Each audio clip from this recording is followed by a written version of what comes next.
daha çox pərpətöyün sığacaq və tutmamız daha yaxşı olacaq.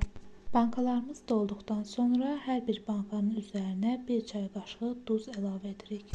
Sonra isteğə görə bir neçə diş sarımsaq və tutmamızın şirinliyini tənzimləmək üçün bir dilim qənd atırıq. Sonda isə stəkanın 1/3 qədər sirkə əlavə edirik və qaynanmış suyu da bankaların üzərinə töküb qapağını yaxşıca sıx bağlayırıq.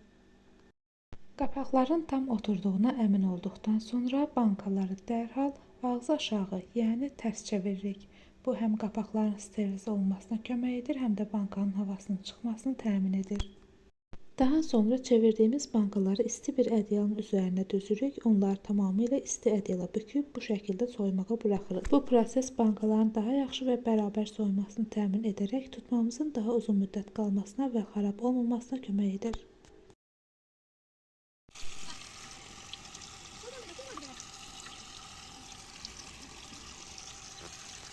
Mən pərpətöyün turşusunu bu üsulla hazırladım.